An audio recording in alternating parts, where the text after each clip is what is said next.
Hello, everybody, and welcome back to Build. I'm your host, Carrie Justick. Behati Prinsloo is a supermodel known worldwide for her work with Victoria's Secret and her appearances in numerous magazines and campaigns. But after gaining international fame, the model, mother, and wife to Adam Levine is returning home to Namibia to help save the rhinos. Let's take a look at her work with Save the Rhinos Trust. Behati, everybody. Hi, everyone. Hi. Hello, hello. Hello. Thanks for having me. Thank you for joining us. I was just saying to you, this whole video is beautiful.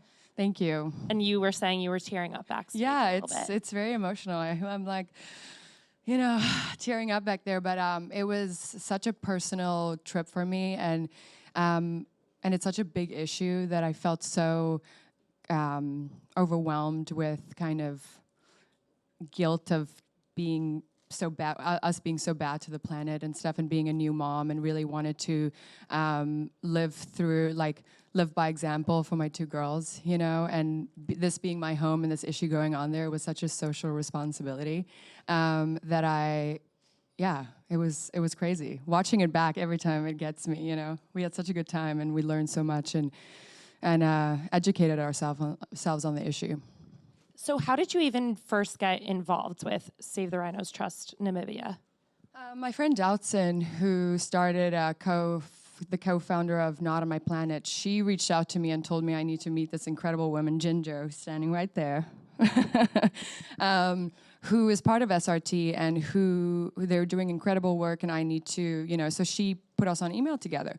And it was at such a perfect time in my life. I just had my second baby, and I was so driven to do something and make a difference and use my platform for something else, you know, for a change. And so we started talking, and it was almost like we've known each other forever. And it was this very natural conversation, and we felt the same way about certain things. Mm-hmm. So that was in October, and this last October, and we went on the trip in May. So it was a very quick kind of turnaround for planning this whole trip and really involving people and bringing someone together that can document it and stuff. So that's how it all started. And then you even just said you had to really educate yourself before getting involved and going on this trip. What type of things did you learn that really shocked you and maybe even drew you closer to the cause? What shocked me is how little I feel like I knew a lot about poaching, and I knew just growing up in Africa, it's always, you know, you always think about it, and especially you're going on safari and you're growing up in this area that is so rich in wildlife and nature that I really wanted to be part of something that was just bigger than me, you know. And I know I'm a little off topic. What was some of the information you learned? We just learned. What shocked me was that 3 rhinos get poached every day for their horn in Africa, and in 10 years, if we don't change our ways and if we don't make a huge difference, they're going to be extinct, which is crazy to me because my girls are 1 and 2 now, and if they're 11 and 12, they're going to be gone. And I just felt like us as human beings can't be the reason that animals go extinct. So I really wanted to help. Yeah, and I think it's really interesting that you're even talking about your experience being from Africa, because I think for a lot of us who, I mean, I've never run around with rhinos before, I feel like people feel really disconnected. Yeah. Do you think that being from there made it feel more real to you? Yeah, absolutely. You know, it is my home, you know, but I wanted to go on this journey and kind of make people feel involved, you know. Because it is on a different side of the planet, you know, and why does it matter to everyone? And I think it's just about social conscious and us all being better in our everyday life. We don't all have to travel to Namibia to make a change. You know, it can start in your house. It starts with your kids. It starts with you and your husband, or you and your wife, or you and your parents, you know, where you make a social decision to be a better human being to Mother Nature. Mm-hmm. You know, and my journey took me all the way to Namibia because that's where I'm from. So to me, it really made sense, and I wanted to tell this story, but this story doesn't have to be everyone's story. You know, I just want us all to come together and have that start the dialogue of change and being better. And we just have no time. I feel like such an urgency with certain things going on in the world, and I think in order for our kids to have a future and have a planet, we really have to step up. I love that your kids are so involved with this, because even in the video you said that this is the year of action over words, which I thought was really interesting. And I mean, it's definitely no coincidence that you just had 2 daughters recently, and then this is what kind of your mission for the year is. Can you explain a little bit more about how they kind of motivated you to get involved in something like this, and how even they're involved? Yeah, I think becoming a mom, you're always, you know, you all of a sudden don't just put yourself first. You know, you're always, I think when you're younger, you're a little selfish, and you know, you do things for yourself. And I think when you become a mom, you don't even think about it, but you really think about your kid's future, like what that's going to look like. You know, I'm 31 now, and I'm thinking about, you know, when I was my kid's age, did my parents think about a planet not really being the way they grew up with it?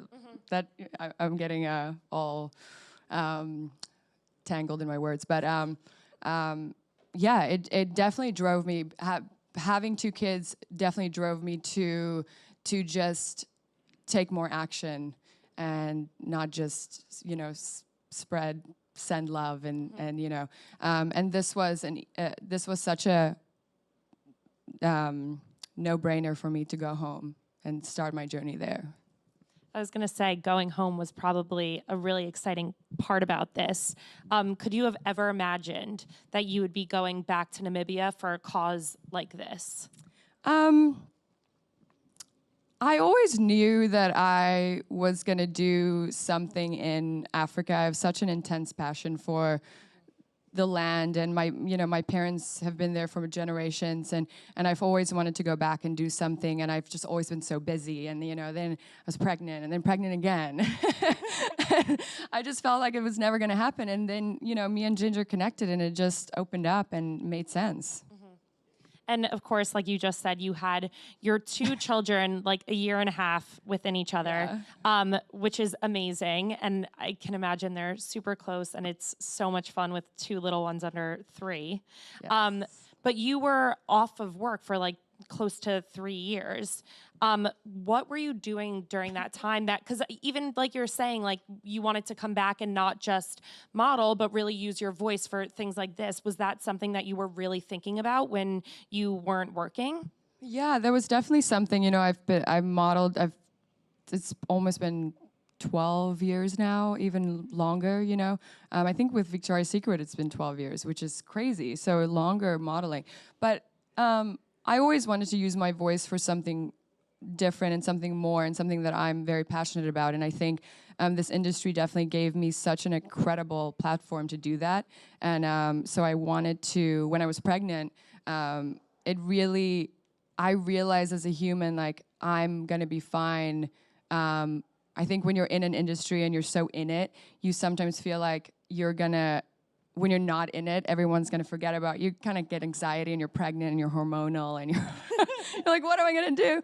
And it felt so easy for me to throw myself into something else. And so I'm so excited. It's like a different chapter in my life, which I'm really excited about. And I'm not quitting, and I'm still, you know, doing things, but I'm really trying to use my voice for better and really raise awareness on social and, you know, issues that I'm passionate about. So. Well, if anything, I feel like it kind of re-energized you, like made you ready to come back even better and bigger. Yeah, totally. Yeah, and I know you've talked about how you really enjoyed that time, and that time not working, and, you know, being pregnant, raising your daughter, pregnancy again, and, you know, really focusing on your family, which is something that a lot of people don't get to do. But I wanted to hear from you, like, why you think it's so important. Just to take the time when you're pregnant and stuff.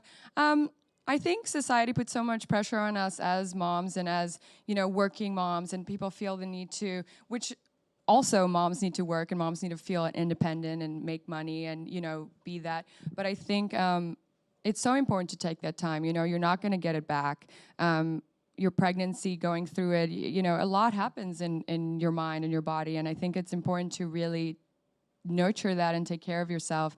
And then after you have the baby, you know, have time. Because those first years are so precious between you and this tiny human that you made, you know, that I think that it's really, I mean, I was very lucky to be able to take time. You know, not everybody has that luxury. So, and I think that should be a luxury every mother has, is to take, you know, I don't know, 6 months, I don't know, you know, 6 months to a year and work from home, or, you know, don't feel that pressure to be back in the office, or be so you can really experience this, you know, moment in time. Yeah, definitely. And even when you're talking about the pressure that a lot of people face going back to the workplace, going back to the office, for you, that's a whole different thing, because it's also going back to modeling, being in front of cameras, being in front of all of these people, and also talking about your experience as a mom. So what did you do to kind of make it easier on yourself to step back out, even like get back on a runway? Like, how do you kind of ease those expectations? I think I eased it by not really having expectations. You know, I really didn't put pressure on myself. I felt healthy pressure. I felt like a healthy drive to get back, because I was pregnant back to back, and it was, you know, it was crazy. And I was like, oh, I can't do this anymore. So I was excited to get back to work, actually. And I didn't go on crazy diets and try and kill myself to do it. But I was motivated. So, and I think, you know, back-to-back pregnancies really motivate you. Everybody, you know, that's the key.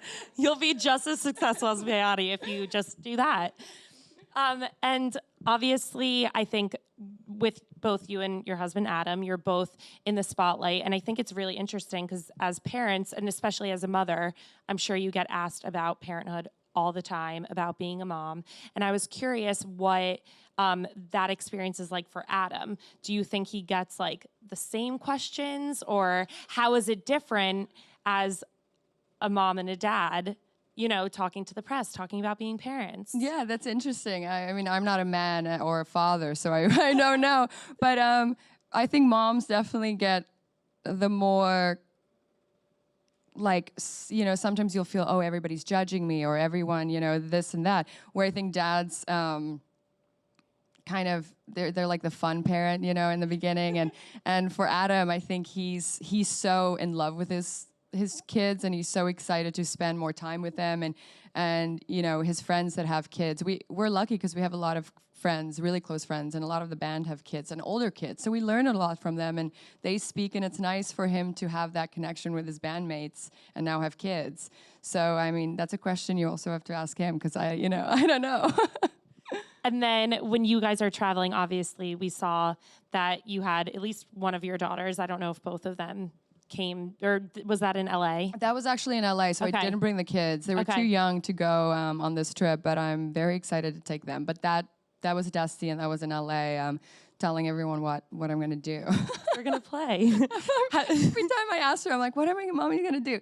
The first thing was always play. And then the second, save the rhinos. Well, that's so funny, kids. Priorities. Kids are so sweet. Have they been back to your home? They have not yet. Okay. My parents have, because Gio just turned 1 and Dusty's 2, and my parents have been coming, you know, over here for a while, so it's been easy for us. But I'm very excited to take them back and show them, you know, where I grew up and what it's like. Because it's so different. They're going to be like, wow. Oh, yeah, I can imagine. And obviously, they're so close in age. So what is it like parenting two? Because you only had so much time as a parent to one, but parenting two is like a whole different world. I know. It's almost like when you have one, you know, you can't imagine having two, and then you have two, and you're like, oh, this is so much crazier than just having one, you know? So now I might as well have 3 or 4.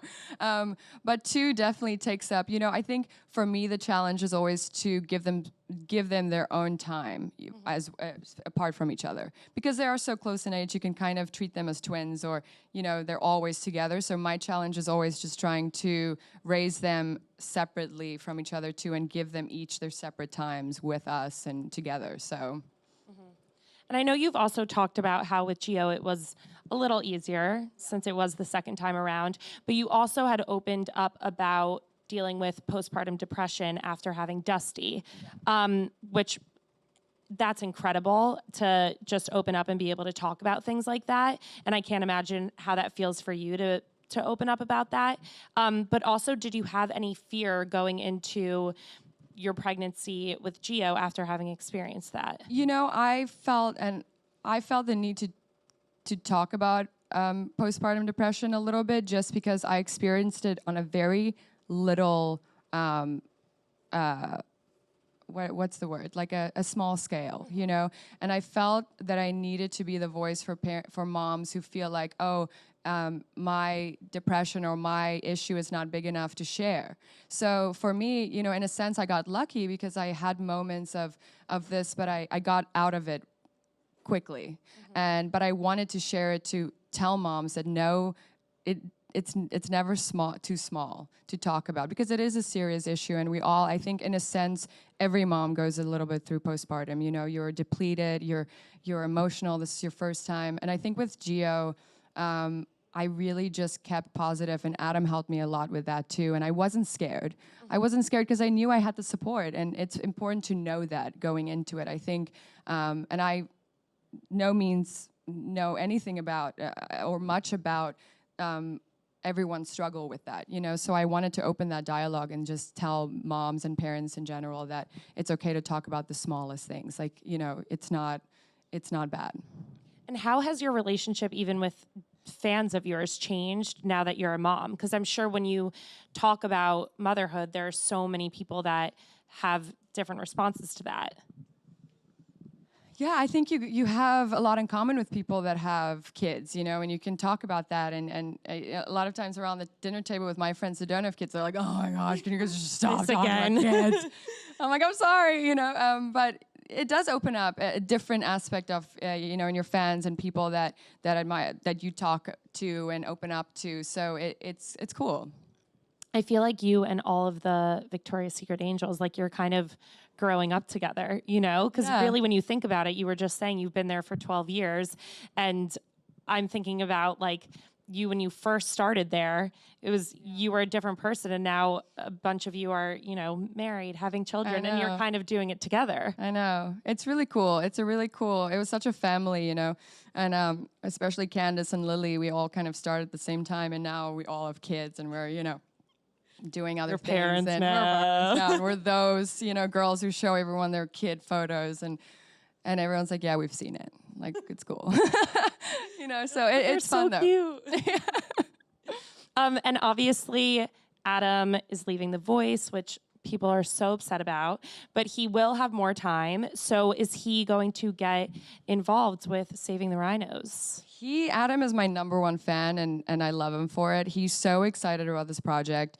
You know, anything that he can do to help, I think he feels my passion, and also for our girls. I think it's so important to, and for him, because this is where I'm from, you know, so he takes it very seriously and wants to help in every way. And now that he has more time, I'm going to put him to work, you know. I love that. I love that. We are going to head over to some audience questions. Hi. Hi. What do you think what is the biggest lesson you have learned about yourself and life working on this project? I think the biggest lesson I've learned is that we as human beings have such a social responsibility to be better. I think we just don't have, and for me, my lesson was, you know, I really needed to step up. The platform that I have is so important, and not everybody gets that. And I really felt the need to spread awareness and to use what I have for good as well, to, you know, to make this planet a better place for my kids, for everyone involved. So I think the biggest thing I've learned is just, also, we all have to come together. You know, you realize you can't do it alone. And just, you guys are giving me your platform. You know, we all have to come together, no matter what it is, to spread awareness and to be better humans.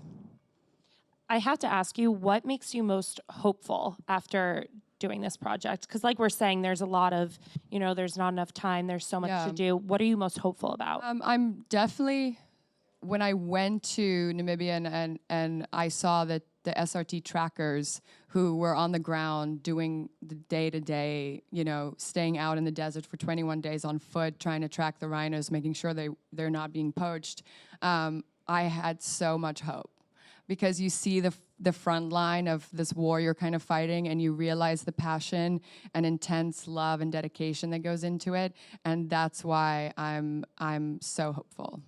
Great. And then we have one more audience question. Hi, this question relates to the concept of fake science, which is obviously an oxymoron. How can we just better our knowledge to have the true facts about postpartum depression as well as the facts, so to speak, which are not facts at all, that ground rhino horn cures fevers, it's an aphrodisiac, these kinds of things? How's the best way to get that message out? Yeah, interesting. I'm not a scientist, and I don't know everything, but I think it's about education, and it's about reaching, especially with the rhino horn. I think it comes from China and Vietnam. A lot of those countries have such strong beliefs in medicinal properties of these animal and the horns, and scientifically, it's proven that horn is keratin. It's the same protein as your fingernails and your hair. So it doesn't cure anything. It's just an old wives' tale kind of thing. And I think it's about education and trying, the younger generation to realize that it's not true. So let's stop it. And I think that's all we can do, is kind of educate people on true scientific facts and what we know. That's awesome. Thank you. Well, thank you so much for joining us. I love that you're using your platform and your voice for this cause, because it is so important. Thank you so much, and I appreciate you guys taking the time and giving me a moment. Of course. Thank you so much. Thank you. Thank you, guys. Thank you.